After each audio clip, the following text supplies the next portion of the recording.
तथागत सम्यक संबुद्ध, तथागतांचा सद्धम्म, तथागतांचा पावन पवित्र सदा पूजनीय भिक्खुसंघ आपल्या सर्वांचे प्रेरणास्थान बोधिसत्व चरित डॉक्टर बाबासाहेब आंबेडकर आणि आजच्या या धम्मपीठावर उपस्थित असलेले या अखिल भारतीय बौद्ध धम्म परिषद 35 या परिषदेचे उद्घाटक पूज्य भदंत खेम धम्मोजी महास्तवीर, तसंच सध्या भिक्खू संघामध्ये उपस्थित असलेले पूज्य भदंत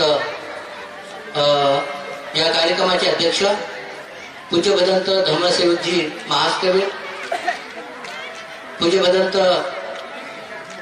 सत्यपालजी महास्तवीर, पूज्य भदंत हिंदवंश महास्तवीर, भदंत ज्ञानरक्षित थेरो, धमानंद धम्मबोधी थेरो आणि इतर सर्व पूजनीय भिक्खू संघ, उपस्थित सर्व श्रद्धावान उपासक उपासिका, अत्यंत आनंद होत आहे तुमच्या समोर माईक घेऊन तुम्हाला बोलताना, आणि तुमच्या सर्वांचं अभिनंदन आहे.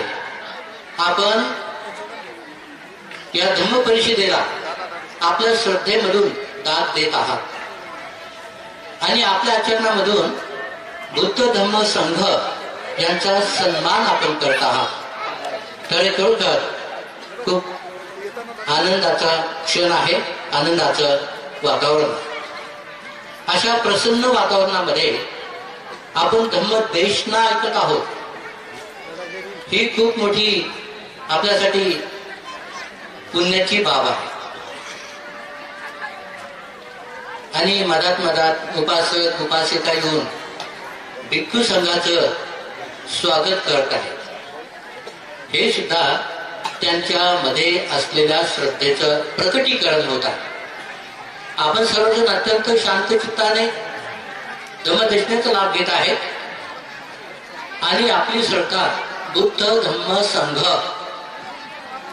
यांच्याबद्दल असलेली अतीव श्रद्धा, अतूट श्रद्धा आपल्या धम्म आचरणाने आपण व्यक्त करत आहात.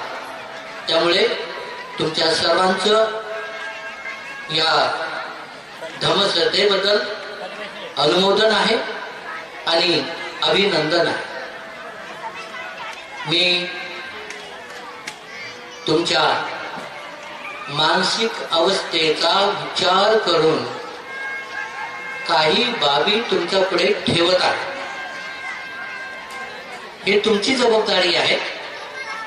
तुम्ही जे धम्मप्रवचन ऐकाल त्याचं तुम्ही ॲनालायझेशन केलं पाहिजे, त्याचं तुम्ही अवलोकन केलं पाहिजे आणि याच्यामध्ये तुमच्यासाठी कोणत्या गोष्टी उपयोगाच्या आहेत त्या आपण घेतल्या पाहिजे. जे ज्ञानी माणसं असतात त्यांचं एक लक्षण सांगितलं जातं, ते राजहंसासारखे त्यांच्यामध्ये एक गुण असतो. कोणता गुण असतो? असं म्हणतात राजहंस पक्षी पाण्यामध्ये दूध मिसळवलं तर तो राजहंस पक्षी फक्त दूध तेवढं ग्रहण करतो, पाणी घेत नाही, पाणी ग्रहण करत नाही, कारण त्या पक्षाची ती एक गुणवत्ता असते. मलाही तसंच वाटतं की इथे बसलेले जे आहेत हे प्रबुद्ध नागरिक आहेत, प्रज्ञावान आहेत, शीलवान आहेत, ज्ञानी आहेत आणि तुम्ही प्रत्येक भंतीजीची धम्मदेशना कालपासून ऐकत आहात. या प्रत्येक भंतीजीच्या धम्मदेशनेमध्ये जे जे काही तुमच्या उपयोगात आहे, आवश्यक आहे, तेवढं तुम्ही निश्चितच ग्रहण करा आणि तुम्हाला मिळालेल्या संधीचा तुम्ही फायदा घ्या. या अपेक्षेनं मी तुम्हाला माझं धम्म प्रवचन तुमच्याकडे प्रकट करत आहे आणि तुमच्यासाठी ते एक आव्हान सुद्धा असणार. तुम्ही काय ऐकता, कितपत तुमच्या बुद्धीला पटतं, कितपत तुम्ही त्याचा स्वीकार करता, हे तुमच्या बुद्धिमत्तेवर, तुमच्या श्रद्धेवर, तुमच्या ज्ञानावर हे निश्चित अवलंबून आहे. मी सांगतो म्हणून तुम्ही ऐकता अशी अवस्था होऊ नये. जे ऐकतात ते श्रद्धापूर्वक ऐकलं पाहिजे, विचारपूर्वक ऐकलं पाहिजे, ध्यानपूर्वक ऐकलं पाहिजे आणि संशोधनात्मक दृष्टी ठेवून जे तुम्हाला सापडेल त्याचा तुम्ही स्वीकार केला पाहिजे. हे माझं तुमच्यासाठी एक आव्हान आहे. भंतीजीनं माझा परिचय करून दिला. वास्तविक पाहता मी भंतेजीचा कॉलेजच्या जीवनापासूनच त्यांचा शिष्य होतो. कारण ते भिक्षू बनवून आमच्या वस्तीमध्ये राहत होते आणि नेहमी त्यांचं आम्हाला धर्माच्या बाबतीमध्ये मार्गदर्शन असायचं आणि आम्ही सुद्धा त्यांच्यासोबत खूप धर्मचर्चा करायचो. धम्मचर्चा करायचो. कधी कधी धम्मचर्चा करताना मतभेद व्हायचे, वाद व्हायचा, पण अनादर कधीच व्हायचं नाही. ही एक आमच्यामध्ये असलेले एक काय म्हणते दुवा होता. आम्ही धम्मचर्चा करायचो, मतांतर व्हायचं, पण कधीही अनादर आम्ही त्यांचा कधीच केला नाही आणि म्हणून ते आम्हाला सदा पूजनीय होते, आहे आणि राहणार. त्यांनी मला उस्मानाबादला येण्यासाठी आमंत्रित केलं की आपण मोठे भंतेजी म्हणजे पूजनीय धम्मसेवकी महासेवक यांचं विपश्यनेचं शिबिर होतं आणि आपण विपश्यना शिबिर करण्यासाठी आपण जाऊ. तर मी सहज त्यांना होकार दिला आणि आम्ही तिथे गेलो आणि आम्हाला एक नवीन प्रेरणा मिळाली धम्मदेशनेमधून भिक्षू बनण्याची. तर हे उपकार पूज्यभदंत महासेवक धम्मसेवक आणि त्या शिबिरामध्ये एक पूज्यभदंत उपाली पंडित तुमच्या सर्वांच्या कदाचित परिचित असतील, नावायचं असेल. या दोन भंतीजीच्या प्रेरणेमुळं, त्यांच्या आव्हानामुळे मी भिक्षू संघामध्ये सहभागी झालो. मला आव्हान देण्यात आलं होतं, तुमच्यासारखे खूप पाहिले आणि टीका टिप्पणी करणारे, वादविवाद करणारे, भिक्षू संघाचा अवमान करणारे असे खूप पाहिले. पण तुम्हाला खरोखर बुद्ध धर्माबद्दल श्रद्धा असेल, जिज्ञासा असेल तर तुम्ही भिक्षू होऊन दाखवा आणि गलीमध्ये आमच्यासारखं भिक्षाटन करा. हे तुम्हाला त्यावेळेला कळेल की भिक्षूचा त्या काय असतो. मी एक थोडासा तापड स्वभावाचा असल्यामुळं मी कधीही कोणत्याही भिक्षू पुढे कधीच हार मानली नाही, पण त्यांचा अनादर सुद्धा केला नाही. हे माझा एक स्वभाव होता. मी त्याच वेळेला त्यांचं आव्हान स्वीकारलं आणि म्हटलं, भंतेजी मी सुद्धा एक दिवस तुमच्या चरणावरती चिवर घालून तुम्हाला वंदन करतो. तर मी त्यांना सुद्धा म्हणजे ते आव्हान स्वीकारून ताबडतोब उत्तर दिलं. तर ते म्हणे, भविष्यातली गोष्ट करू नकोस, आता हो. तर मी म्हटलं की नाही, मला माझं शिक्षण पूर्ण केल्याशिवाय मी भंतेजी होणार नाही. आणि योगायोग असा आला की मी थायलंडला गेलो, तिकडे दीक्षित झालो, तिकडे खूप अभ्यास केला, तिकडे प्रवचित झालो, भिक्षू झालो. आणि मला त्या गोष्टीचं स्मरण होतं की त्यांचे उपकार मला जाणवत होते. मग मी त्यावेळेला 3 चिवडाचे सेट भिक्षूंना पाठवलं. एक धम्मसेवकी भंतेजी, एक उपाली भंतेजी आणि आमचे खेमधर्म भंतेजी यांना 3 चिवडाचे सेट विमानाने तिथून पाठवले की मी भंतेजी दीक्षित झालो आणि माझे हे दाखले स्वीकार करा. तर त्यांचे हे उपकार आहेत माझ्यावरती आणि मला मोठा अभिमान वाटतो की असे चालना देणारे भिक्षू घडविणारे असे जे सदापूजनीय भिक्षुजन असतात ते खरोखर समाजामध्ये संघामध्ये असले पाहिजे की ज्यामधून सद्धम्म निश्चितच वाढू शकतो आणि प्रचार प्रसार होऊ शकतो. ओके, तर इथून ते हे सगळ्या गोष्टी थोडंसं बॅकग्राऊंड तुम्हाला सांगितलं. वास्तुकथा हे काही धर्माच्या गोष्टी नाही, पण थोडासा इतिहास गोष्ट. तर आज आपण या ठिकाणी बसलेला आहात. कालपासून आपण धम्मदेशना ऐकत आहात. अत्यंत श्रद्धापूर्वक चित्ताने ऐकत आहात. जागृत चित्ताने सतर्क होऊन ध्यान देऊन तुम्ही धम्मदेशना ऐकत आहात. आणि या धम्मदेशनेमध्ये जे तुमच्या जीवनासाठी उपयोगाच्या गोष्टी आहेत त्या तथागतांनी सांगितलेल्या आहेत. मानवाचं कल्याण करणाऱ्या जी शिकवण बुद्धाची आहे ती तुम्ही ग्रहण करत आहात. निश्चितच तुमच्यामध्ये मला एक गुण दिसतो, तो म्हणजे राजहंस पक्षाचा गुण दिसतो. तुम्ही प्रज्ञा तुम्ही ग्रहण करत आहात, विकसित करत आहात, वाढवत आहात. त्यामुळे खरोखर मला खूप मनस्वी आनंद होत आहे. आणि मला पुन्हा या धम्मपीठावर बोलण्याची संधी मिळाली याबद्दल मी संयोजकांचे सुद्धा आभार मानतो. तसं कालच माझं एक प्रवचन सकाळी झालं ओपनिंग सेरेमनीला, पण आता हे शेवटे जाण्याच्या अगोदर एक प्रवचन तुम्हाला देत आहे. तर आपल्यामध्ये चित्त, कुशल चित्त आणि अकुशल चित्त असे दोन प्रकारचे चित्त प्रसंगानुसार, वेळेनुसार, परिस्थितीनुसार उत्पन्न होत असतात. आणि आपण कुशल अकुशलतेमध्ये आपलं हे सर्वस्व जीवन, आपलं हे सर्वस्व आयुष्य घालवत असतो. ज्यावेळेला कुशल चित्त उत्पन्न होतं, कुशल चित्त म्हणजे काय? कुशल चित्त म्हणजे जे चित्त स्वतःसाठी कोणतंही हानिकारक कर्म आपल्या काया, वाचा आणि मनाने स्वतःसाठी करत नाही आणि इतरांसाठीही करत नाही. याच्यापासून जे परिपूर्ण अलिप्त असतं, निवृत्त असतं. मग ते चित्त विधायक असतं, ते चित्त अत्यंत हितकारी असतं, ते चित्त निरर्थक वेळ वाया घालवत नाही. जे काही जीवनामध्ये विधायक असेल, कल्याणकारी असेल, स्वतःचं कल्याण करण्यासाठी आणि इतरांचं कल्याण साधण्यासाठी असं जे चित्त उत्पन्न होतं आणि जे चित्त काया, वाचा, मनाने कुशल कर्म करतं त्याला कुशल चित्त. म्हणजे कायाचे दोष, वाचीचे दोष, मनाचे दोष त्याच्यामध्ये प्रकट होत नाही.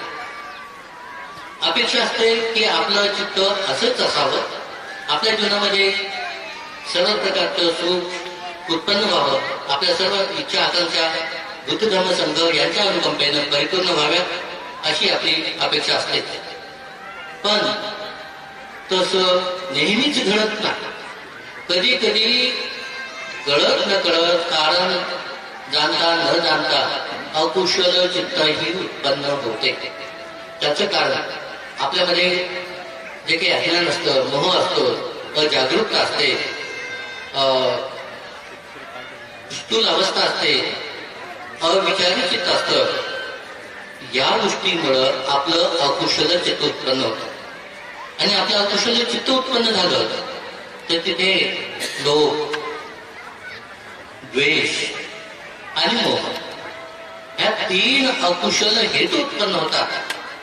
लोभ, द्वेष आणि मोह हे तीन अकुशल हेतू उत्पन्न झाले, काया, वाचा, मनाचे अकुशल कर्म घडतात.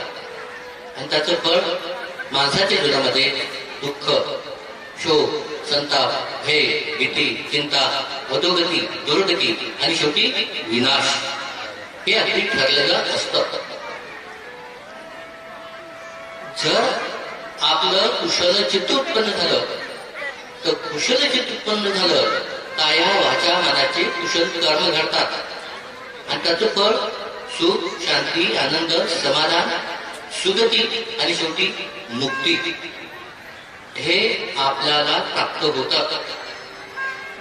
म्हणजे येथे भगवान बुद्धाच्या सद्धम्माला भगवान बुद्धाच्या धम्माला सुरुवात होते आपल्या वैचारिक, आपल्या विश्लेषणात्मक, आपल्या चिंतन मनन करण्याच्या प्रवृत्तीमधून तथागताच्या सद्धम्माला सुरुवात होते. कारण हे जे कुशल धर्म उत्पन्न होतात, मैत्री, करुणा, मुदिता, उपेक्षा, त्याग, सत्य, निष्कर्म, ह्या ज्या गोष्टी उत्पन्न होतात, तर ह्या सर्व कुशल चित्ताची उपलब्धी आहे.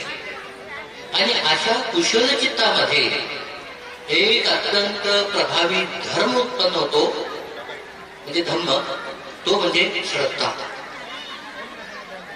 श्रद्धा ज्या माणसामध्ये उत्पन्न होते, त्या माणसामध्ये सर्व कुशल धर्माची उत्पत्ती होते आणि तो मनुष्य जास्तीत जास्त पुण्यकर्म करतो, कुशल कर्म करतो आणि ते स्वतःसाठी हितकारी असतं आणि इतरांसाठी कल्याणकारी असतं.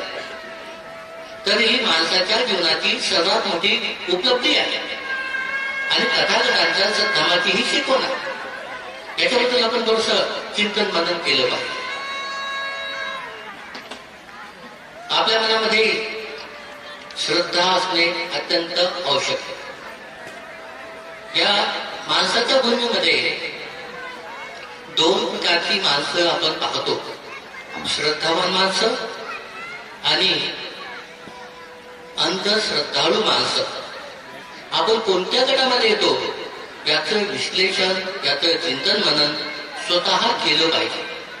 कोणी आपल्याला सांगण्यापेक्षा, कोणी आपल्याकडे बोट दाखवण्यापेक्षा आपण स्वतः चिंतन मनन केलं पाहिजे. कारण ही आपली व्यक्तिगत जबाबदारी आहे. बुद्धाचा धर्म आपल्याला आधार आहे. म्हणून आपण थोडस अंतर्मुख, बुद्ध म्हणतात स्वतःचं अवलोकन करा. सर्व धर्म तिथेच आहे, बाहेर नाही, तुमच्या बाहेर नाही. धर्म जे आहे, धर्माची उत्पत्ती, धर्माचं स्थान तुमचं हृदय आहे, तुमचं मन आहे. म्हणून बुद्धाने मन हे केंद्रबिंदू मानलेलं आहे. भगवंताच्या धर्माचा केंद्रबिंदू म्हणजे मन, माणसाचं मन. आणि या जगामध्ये, या मनुष्याच्या भूमीमध्ये असा एकही व्यक्ती नाही की त्याला मन नाही. तो मनाचं स्वरूप, मनाचं लक्षण, मनाचं अस्तित्व जाणू शकत नाही. त्याच्याबद्दल चिंतन मनन करून सत्य स्वीकारू शकत नाही असा एकही व्यक्ती या माणसाच्या भूमीमध्ये. थोडासा प्रयत्न केला पाहिजे, थोडंसं अंतर्मुख झालं पाहिजे, थोडंसं स्वतःचं अवलोकन केलं पाहिजे. इथे तथागतांच्या सद्धर्माची सुरुवात तुमच्या जीवनामध्ये. तर आपल्यामध्ये श्रद्धा असली पाहिजे. कशाबद्दल असली पाहिजे श्रद्धा? बुद्ध प्रॅक्टिकली सांगतात, श्रद्धा तुम्हाला तुमच्या कर्माबद्दल असते. कर्म, तुमच्या कर्माबद्दल तुम्हाला कॉन्फिडन्स असला पाहिजे, बिलीफ असला पाहिजे, तुम्हाला विश्वास असला पाहिजे, भेद असला पाहिजे. का असावा? कारण जसे आपण कर्म करतो तशीच त्याची फळं मिळतात. हा निसर्गाचा एक नियम आहे, हे नैसर्गिक सत्य आहे. आणि याच गोष्टीकडे तथागतांनी आपल्याला इंगित केलेलं आहे. आणि मग हे कर्म कोणाचे? आपले स्वतःचे. कोणते कर्म? जसे कर्म तशी फळ. तथागतांनी हे एवढा मोठा सिद्धांत अत्यंत साध्या सोप्या शब्दामध्ये तुम्हाला समजून सांगण्याचा प्रयत्न केलेला आहे. तथागत एक उदाहरण देतात शेतकऱ्याचे. शेतकऱ्याने जे पेरलं ते पिकवेल. हा काही नियम, हा काही सिद्धांत बुद्धाने बनवला नाही. बुद्ध सांगतात म्हणून तो सत्य आहे असंही नाही, पण ते निसर्गतः सत्य आहे. त्या सत्याची परीक्षा, त्या सत्याचं संशोधन समीक्षा बुद्धाने केलं आणि तेच तुम्हाला धर्माच्या माध्यमाने तुमच्यापुढे ठेवले. मग या जगातील कोणताही असा विद्वान, प्रज्ञावान माणूस नाही जो तथागतांच्या सद्धर्माला आव्हान करू शकतो की हे खोट आहे, हे सत्य नाही. असा कोणताही व्यक्ती नाही की तथागतांच्या सत्याला, तथागतांच्या सद्धर्माला अशा प्रकारे तो आव्हान करून तथागतांचं मत तो करू शकेल. जी जी माणसं विचार करतील, जी जी माणसं चिंतन मनन करतील, अभ्यास करतील, ते हळूहळू सर्वच जण बुद्धाच्याच मार्गावरती येणार आहे. कारण मनुष्य हा बुद्धिवादी प्राणी आहे.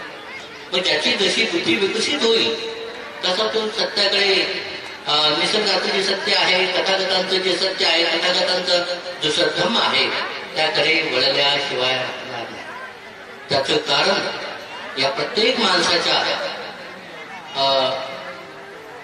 जीवनामध्ये, मनामध्ये बौद्धी अंकुर दबलेला, लपलेला असुप्त अवस्थेमध्ये आहे. तो बोधी अंकुर जसा विकसित होईल तसा तो मनुष्य ज्ञानी बनेल, आणि जसा तो ज्ञानी बनेल तसा तो महाप्रज्ञावान महागुरूकडे वाटचाल करेल, आणि ते म्हणजे सम्यक समृद्ध. मग तुम्ही सुद्धा मनुष्याच्या भूमीमध्ये जन्म घेऊन त्याच वाटेवरती आहात. तुमचा अगोदरचा विचार, तुमचा विश्वास, तुमची परंपरा, तुमचं मतप्रणाली काय असेल याच्यामध्ये सर्व गोष्टीचं चिंतन मनन होतं, मंथन होतं, शुद्धीकरण होतं, आणि हळूहळू टप्प्याटप्प्याने तुम्ही बुद्धाच्या मार्गावरती येण्यासाठी प्रयत्न होतो. आज आपण सर्व या ठिकाणी बसलेले आहात आणि ते भिक्षुगण आहे स्टेजवर, धम्मपीठावर. तो इथे का बसला? त्यांच्या बुद्धिमत्तेमध्ये हा विकास झाला. त्यांच्यामध्ये असलेली जी बौद्धी अंकुर आहे तो विकसित झाला, आणि त्यांनी त्या मोठ्या त्यागामधून, मोठ्या सम्यक प्रज्ञेमधून, सम्यक दृष्टीमधून त्यांनी आपला जीवन मार्ग निवडला, ते संगम. तुम्ही सुद्धा पुढे मागे त्याच वृत्तीने संघाच्या मार्गाने वळणार. कदाचित असं म्हणता येईल काही दिवस अत्यंत अल्प आहेत, कमी आहेत, ती संधी प्राप्त होईल की नाही सांगता येत नाही. तुमची शारीरिक अवस्था पाहता, तुमचं वय पाहता ती संधी तुम्हाला प्राप्त होईल किंवा नाही मी त्याबद्दल वक्तव्य नाही करत. पण एक गोष्ट निश्चितच तुमच्यामध्ये होत आहे, आणि ती उत्क्रांतीची दिशा आहे की तुम्ही ग्रहस्थी असताना सुद्धा पंचशिलेपासून अष्टशिलेचं पालन करता. बघा, ही क्रांती आहे. म्हणजे तुमच्या वैचारिक बुद्धीमध्ये येणं हा घेतलेला एक मोठा निर्णय आहे. तुम्ही पंचशिलेचं तर पालन करताच, पण अष्टशिलेचंही पालन करता. कुपोषणशील पालन ही उपलब्ध कशाची? तुमच्या वैचारिक बुद्धिमत्तेची, तुमच्या ज्ञानाची एक उपलब्धी आहे. आणि निश्चितच अशा पद्धतीनं जसे जसे तुम्ही आपल्या जीवनामध्ये पारमिता बनवाल तसे तसे तुम्ही अग्रसर व्हाल, पुढे जाल. आणि जे काही चार असून आर्यपद सांगलेले आहेत, श्रोतापती, सकृदागामी, अनागामी, आणि शेवटचं पद आहे अर्थात. या पदाकडे तुमची वाटचाल होत आहे. किती मोठे पुण्यवान लोक तुम्ही आहात, किती श्रद्धावान तुम्ही आहात, आणि तुमच्या श्रद्धेमुळं भिक्षू संघाला खूप मदत होत आहे. त्यांचं भिक्षुपणाचं जीवन जगण्यासाठी त्यांना सहकार्य मिळत आहे. सर्व चतुर्पत्याचं दान तुम्ही त्यांना देत आहात, आणि त्यांचं जीवन सुखकारक होऊन ते तथागतांच्या सद्धर्माचं आचरण करून ते फल प्राप्त करत आहेत, आणि ते फल, ते ज्ञान ते तुमच्यापर्यंत पोहोचत आहे. त्यांचंही पुण्यकर्म आणि तुमचं सुद्धा पुण्यकर्म. त्याच्यामुळे श्रद्धेमुळे त्यांच्यामध्ये श्रद्धा आहे, त्याग आहे, शील आहे, मैत्री आहे, करुणा आहे, सर्व गोष्टी आहेत त्यांच्यामध्ये. आणि म्हणून या गोष्टीचा फायदा आपल्याला निश्चित होत आहे. तर आपण बोलत होतो श्रद्धा.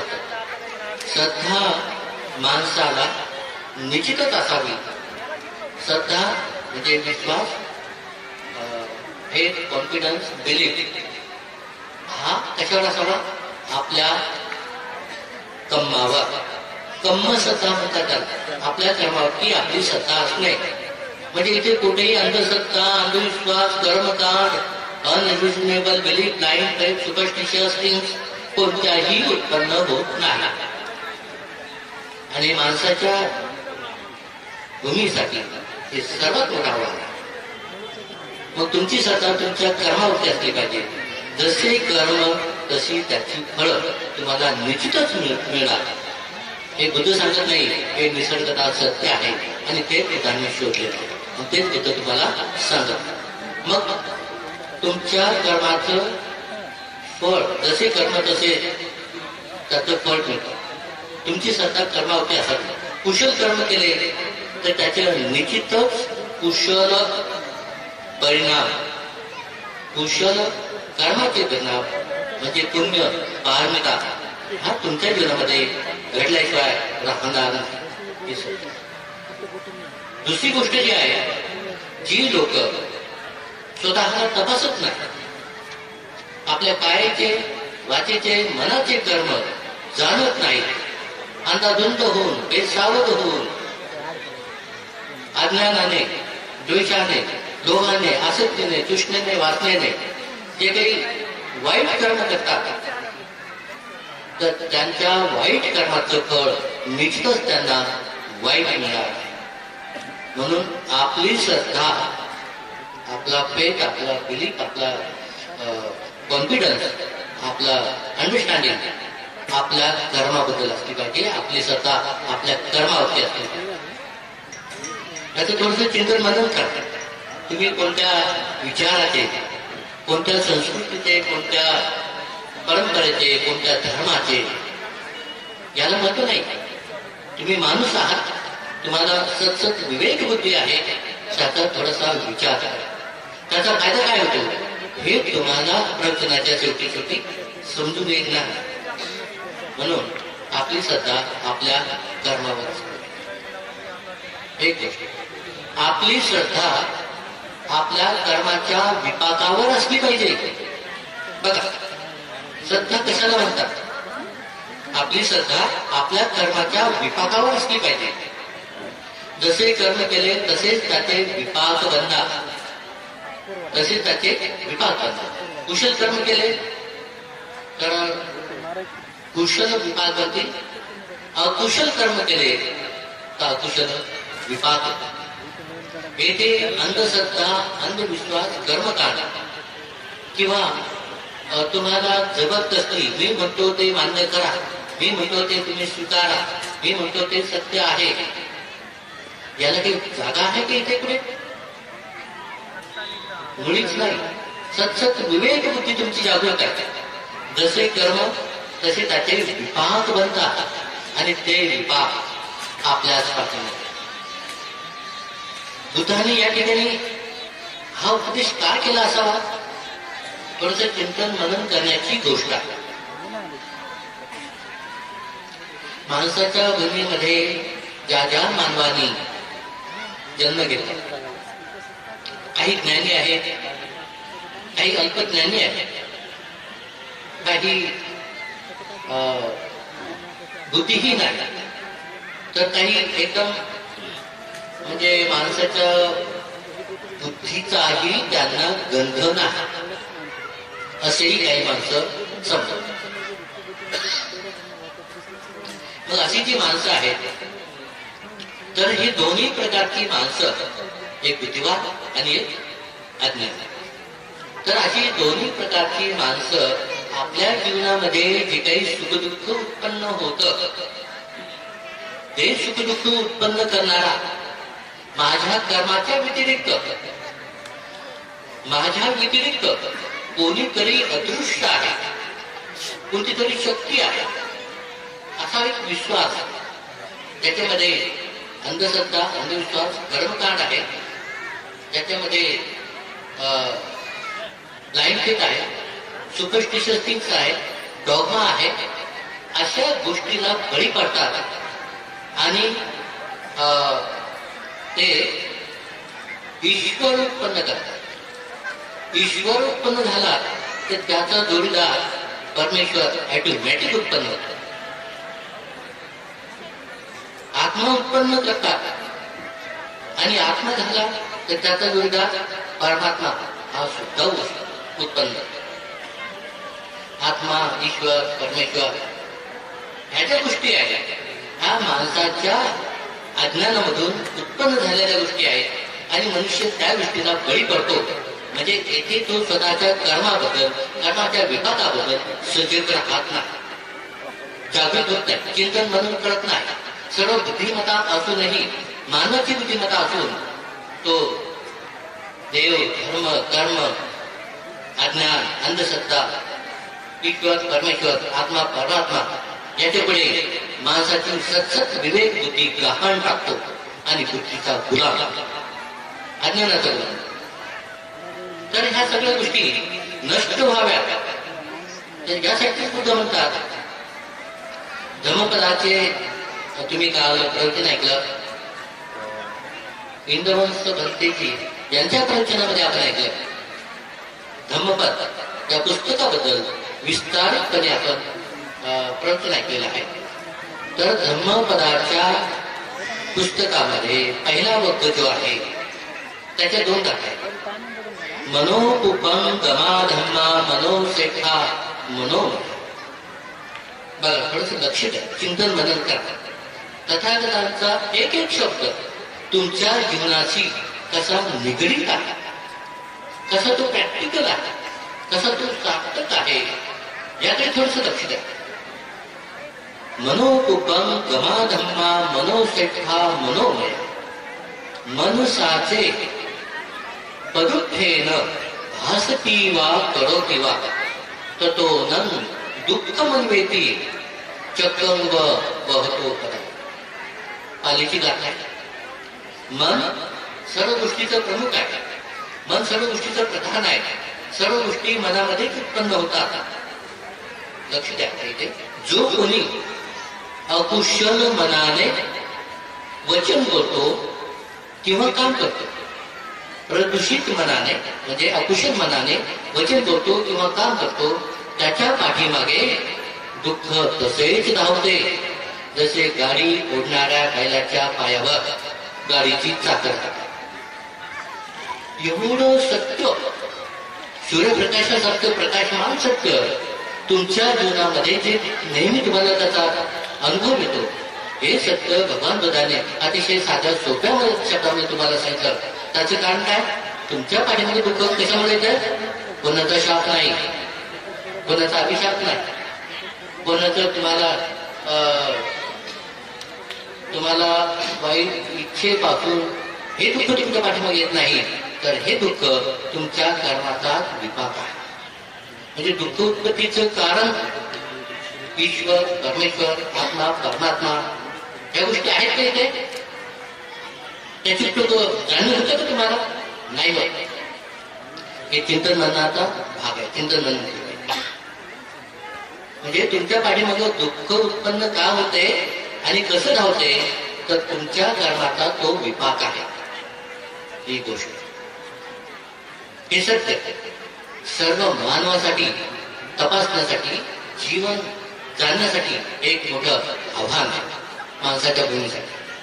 तुमच्या जीवनामध्ये दुःख उत्पन्न होतं, त्यासाठी तुमच्या कर्माचा हा विपाक आहे. तुमच्या कर्माचे फळ आहे. वाईट कर्माचं फळ दुःख आहे.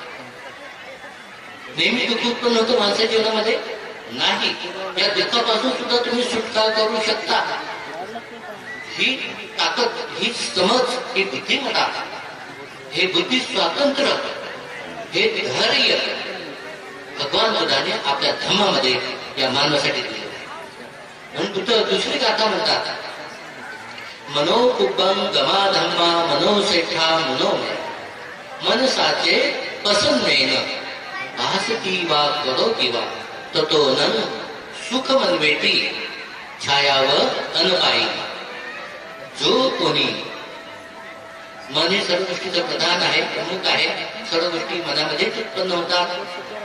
जो कोणी प्रसन्न मनाने वचन बोलतो किंवा काम करतो, त्याच्या पाठीमाग सुख तसेच टिकून असते, जसे स्वतःची कधीही न सोडणारी सावली. बघा, इथे सुखही उत्पन्न होतं आणि दुःख उत्पन्न होतं. आणि हे भगवान बुद्धांनी संशोधन केलेलं आहे. आणि हीच गोष्ट या मानवाच्या मनामधून, या बुद्धिमत्तेमधून याचं चिंतन मनन व्हावं, याचं विश्लेषण व्हावं, याचं स्वीकार व्हावा प्रज्ञेच्या मार्गाने. म्हणून बुद्धाने सांगितलं की तुमच्या जीवनामध्ये सुख उत्पन्न होतं, हा काही कोणाला मिळालेला वरदान नाही, ना आत्म्याकडून, ना परमात्म्याकडून, ना ईश्वराकडून, ना परमेश्वराकडून. तर हे तुमच्या कुशल कर्माचं काय आहे फळ आहे.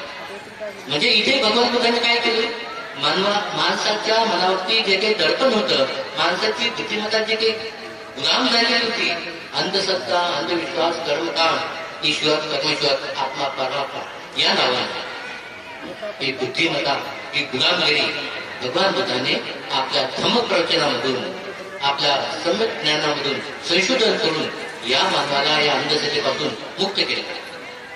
कशापासून मुक्त केलं? अंधश्रद्धेपासून. म्हणजे ज्यावेळेला तुमच्या मनामधली अंधश्रद्धा नष्ट होईल त्यावेळेला काय उत्पन्न होईल? श्रद्धा उत्पन्न होईल. आणि श्रद्धा उत्पन्न झाली की सर्व कुशल धर्माची उत्पत्ती तुमच्या आचारामध्ये, तुमच्या विचारामध्ये, तुमच्या वागण्यामध्ये उत्पन्न होते. आणि त्याचा फायदा सुख, शांती, आनंद, समाधान, सुगती आणि शेवटी मुक्ती. म्हणून बुद्ध म्हणतात तुम्ही स्वतः तुमचे उद्धार करते आहात, मी फक्त मार्गदर्शक.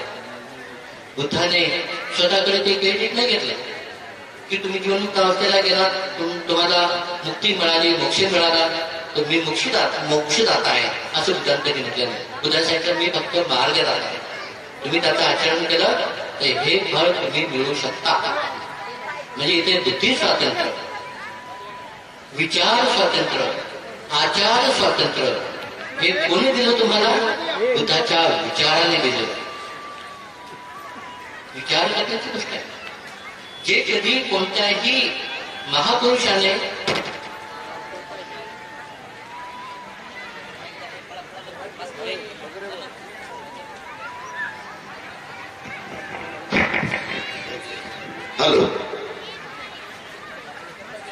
जो विचार या मानवाच्या भूमीमध्ये कोणत्याही धर्म संस्थापकाने, कोणत्याही गुरुने, कोणत्याही नेत्याने दिला नाही असा महान कल्याणकारी विचार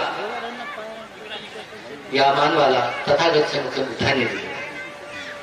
म्हणून देवाच्या नावाने, धर्माच्या नावाने, कर्माच्या नावाने ईश्वर, परमेश्वर, आत्मा, परमात्मा या सगळ्या गोष्टी भगवान बुद्धाने तुमच्या मनातून काढून टाकलेल्या आहेत की ज्याची तुम्हाला सतत भीती होती. आणि जे कधी देव तुम्हाला दिसला नाही, परमेश्वर दिसला नाही, ईश्वर दिसला नाही, तरीही तुम्हाला त्याच्याबद्दल भीती वाटत होती.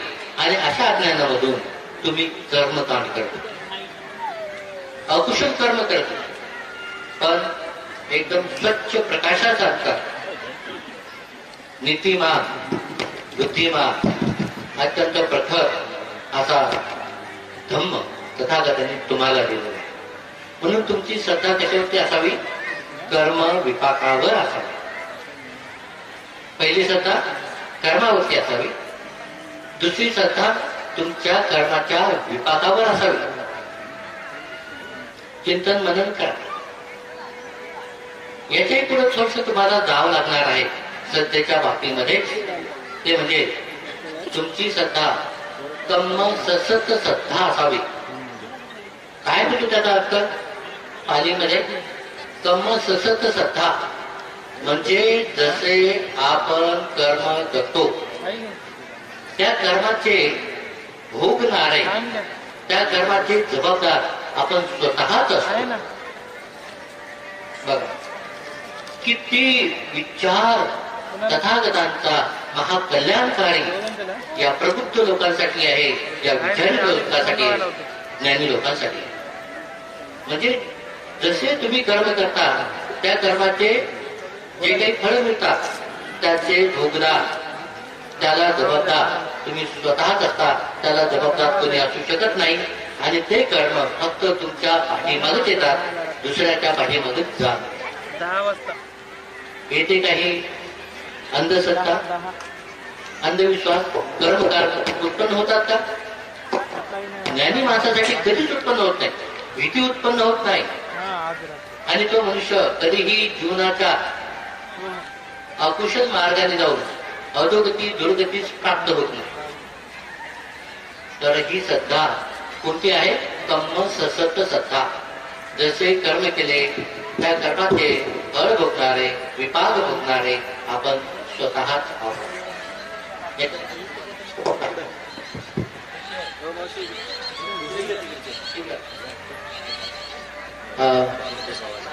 वेळेचं काही बंधन आहे का?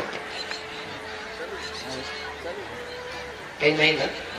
मी माझं प्रश्न संपवतोय. म्हणजे जर तसं काही अडचण होत असेल तर मी ओके, धन्यवाद. तुम्ही थोडस ऐकून घ्यावं, ही माझी आग्रहाची सूचना आहे. त्याचं कारण मी खूप दिवसानंतर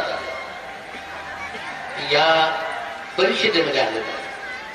त्याच्या अगोदरही मी 2 वेळा येऊन गेलो, पण खूप दिवस झाले त्याला, आणि मला नेहमी बोलवण्यात येत असतं, पण कामाच्या व्यस्ततेमुळे किंवा अनेक काही कारणामुळं माझं येणं झालं नाही. तर मी मुद्दाम वेळ काढून या ठिकाणी आलेला आहे आणि तुम्हाला थोडस धम्माबद्दल बोलावं, ही माझी मनोकामना. तर श्रद्धा आणखी कशावरती असावी? कर्मावरती असावी, कर्म विपाकावर असावी, कर्म ससत श्रद्धा असावी, आणि तथागत बोधी श्रद्धा.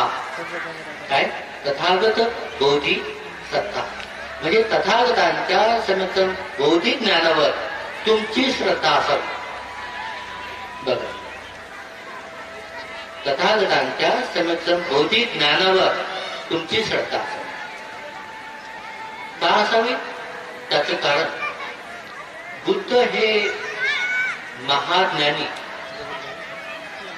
महाप्रज्ञावान, महागुरु, महाकारुणिक, महाविशुद्धी पदाला पोहोचलेले सर्वोत्तम समीक्षम बुद्ध आहे.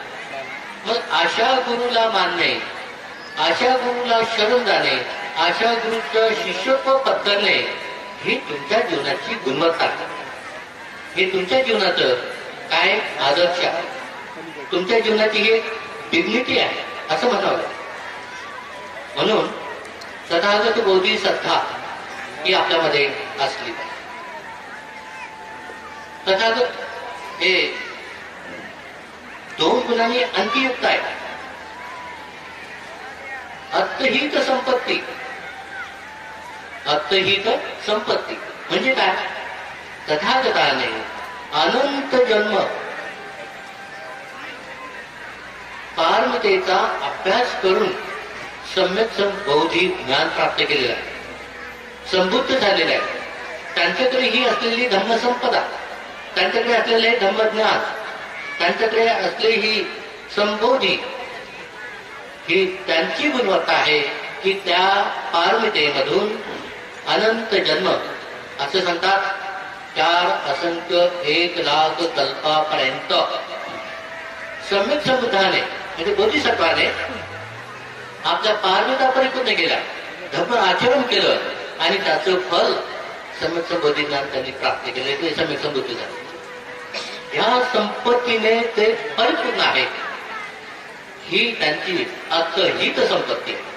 स्वतःचं कल्याण त्यांनी करून घेतलेलं आहे. असे महागुरु या जगामध्ये तुम्हाला कुठे सापडतील? शोधलं तरी मनुष्याच्या भूमीमध्ये कुठेही सापडणार. फक्त मनुष्याच्या भूमीत नाही, देवतांच्या भूमीमध्येही सापडणार. किंवा हे जे काही भौचक्र आहे 31 भूमीचं, सत्वांच्या उत्पत्तीचं, या सत्वांच्या भूमीमध्ये 31 भूमीमध्ये कोठेही समीक्षम बुद्ध तुम्हाला सापडणार. म्हणून जे समीक्षम बुद्ध झालेले आहेत त्या बुद्धाचे तुम्ही शिष्य आहात, त्यांचे तुम्ही अनुयायी आहात. त्यांच्या मार्गावर, त्यांच्या धम्म आचरणावरती तुम्ही चालून स्वतःच्या जीवनाचं कल्याण करत आहात हे तुमचं महान गुण आहे. मनुष्याचा जन्म साधा नाही. तुम्ही कालच्याही प्रवचनामध्ये अनेक भक्तीजीकडून याबद्दल प्रवचन ऐकलेलं आहे. मी ते रिपीट नाही करत कारण वेळ जाणून बोलत आहे. ओके. तर बुद्ध हे अर्थहीत संपत्तीने परिपूर्ण आहे कारण ते समजत आहे. अतिरिक्त संपत्ती काय ते तुम्ही जाणा. आणखी एक गुण त्यांच्यामध्ये आहे परहित पटी पदा.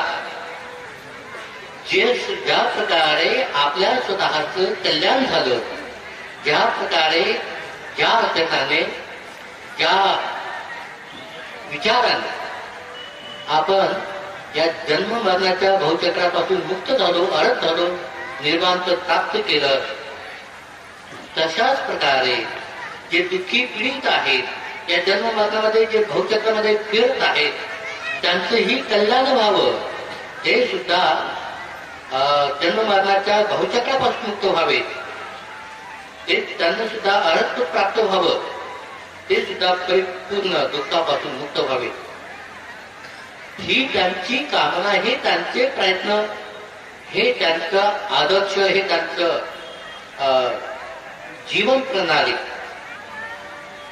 सर्व मानवाच्या हितासाठी, कल्याणासाठी अहोरात्र प्रयत्न करून, सम्यक बोधी ज्ञान प्राप्त करून, उदार मनाने सर्वांच्या कल्याणासाठी कल्याण मित्र बनून ते सर्व जगाला दुःखापासून वाचवण्याचा प्रयत्न करतात. ती महाकरुणा, ती महामैत्री, ती महाप्रज्ञा या ठिकाणी ते सर्वांची